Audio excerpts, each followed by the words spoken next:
Hello friends, this is Robert West. Welcome back to the show.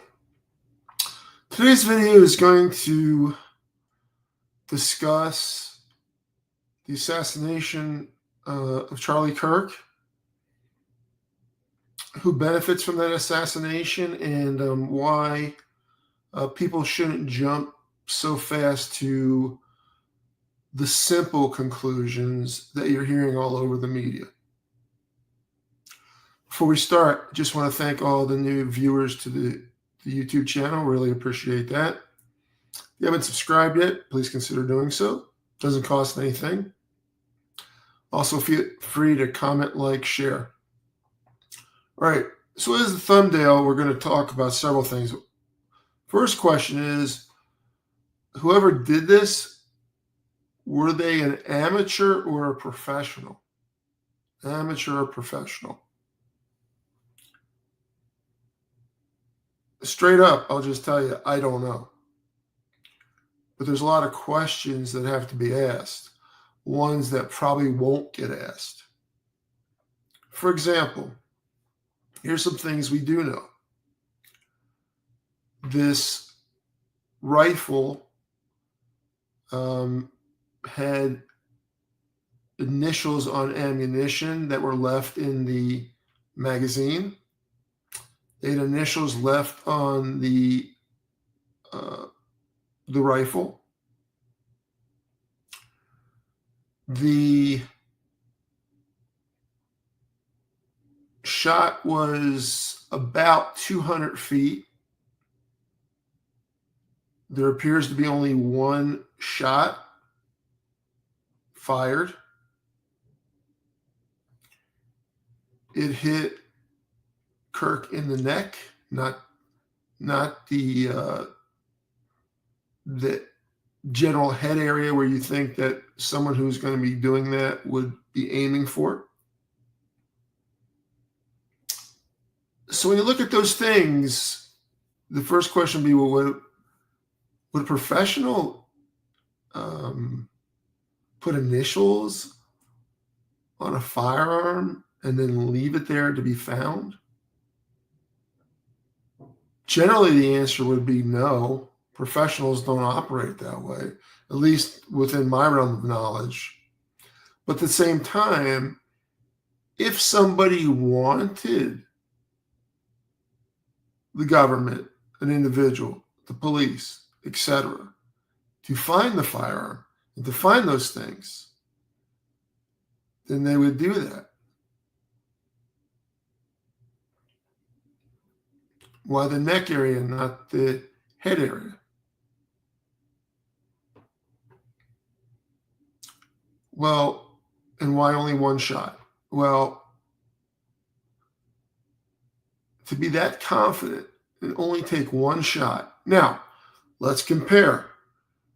When the Trump assassination attempt occurred, it was said that the guy got off eight shots. Okay? 8 shots. In this case, it was one shot. It looks like that the person had some kind of training. Does that mean they're an expert, a marksman? I don't know, but if they wanted it to look like an amateur,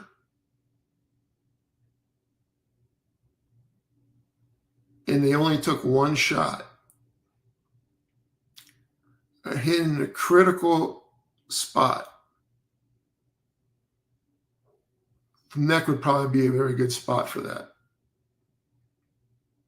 The neck would be a very, very, very good spot for that. So that's one thing. Now,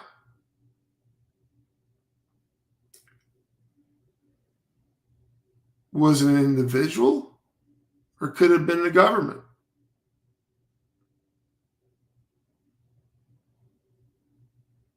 Interesting question, but the answer is we still don't know. Could a government, a foreign government possibly, benefit from this?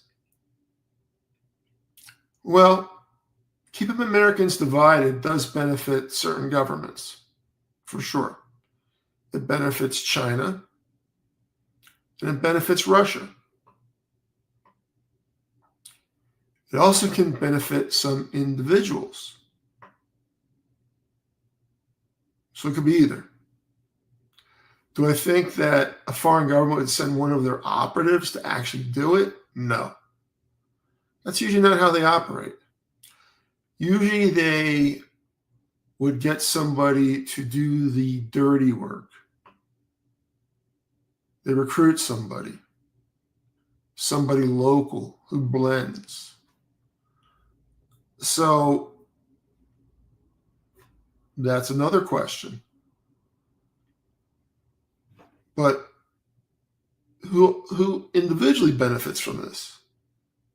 Well, this has been a great distraction of the Epstein case, hasn't it? Not much been said in the last couple of days about that. Now, am I saying Donald Trump orchestrated all this? No, I'm not saying that at all. But is there people around him? When I say around him, people in his sphere that could benefit from the distraction, meaning keeping the wolves off of Trump temporarily and put them looking somewhere else. If you the simps believe that this was a whole Democratic plot, a left-wing plot, it takes the heat off of him, at least temporarily. Now, there's another possibility about Epstein that just sort of started simmering and coming out. And honestly, this one seems like the more likely thing that a distraction would be for. Well, Epstein was about him being a sex trafficker. Also, Epstein allegedly never was convicted of it. Didn't seem like it was investigated. He used to, let's say, create shelters from certain taxes. Some very rich people dealt with him to get those shelters. It wasn't investigated heavily at the time for many reasons, mainly incompetence of the government. But for powerful individuals that would not want this coming out, this is the kind of distraction that could move one from another, move them off the trail. Again, I'm not saying this is what's happening. I'm just saying it's possible. Now, how is that helpful? Well, look, you've seen the response in the media. The right is all fired up. It's already in their minds. It's already a left-wing, whatever. Let's do a little experiment. I'm going to do a little experiment. I'm going to bring it up in just a minute on the screen. Give me 1 second. I will bring this up because I was thinking about this. Okay, let me go to Shift S. Let me see if I can bring this up. Hang on. Okay. Now we're going to go to ChatGPT, and I'm going to ask a question. If a right-wing influencer was assassinated, Who would the right wing most likely blame? Okay.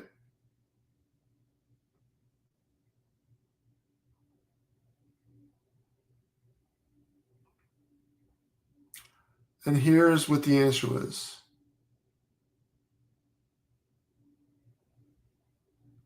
Before facts are clear, political communities often jump to the narrative that the first worldview, the right would most likely rally around, the radical left is responsible, and the establishment wanted this. Okay.